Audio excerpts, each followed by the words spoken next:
جگر آج تمہیں ایک پرندے پہ موٹیویشن دیتا ہوں، جس پرندے کو لوگ ایگل کہتے ہیں۔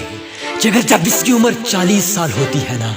تو اس وقت اس کی چونچ آگے سے مڑ جاتی ہے اور یہ شکار کرنے کے قابل ہی نہیں رہتا،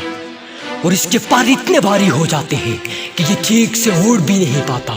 اور اس کے پاؤں کے ناخن بھی آگے سے مڑ جاتے ہیں اور یہ کسی شکار کو پکڑ بھی نہیں سکتا۔ لیکن یہ اس وقت ہار نہیں مانتا،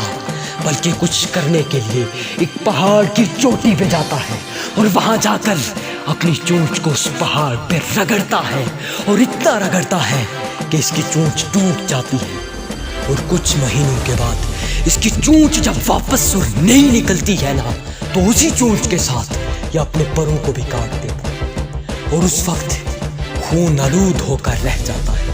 اس وقت یہ اس درد کو سہتا ہے، کیونکہ اس نے پھر خود کو کسی چیز کے قابل بنانا ہوتا ہے، اور یہ کام کرنے کے بعد پھر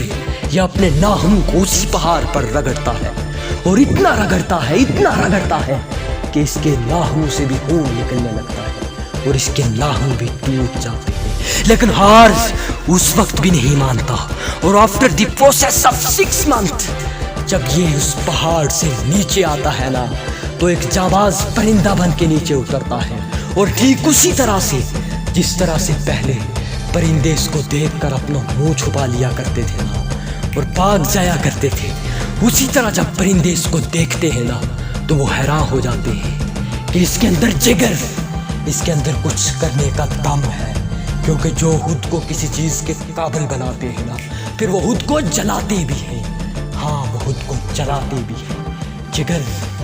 آج جلو گے نا تو کل کچھ بنو گے۔ آج خود کو جلاؤ اور پھر ساری دنیا کو بناؤ۔ Motivations signing off.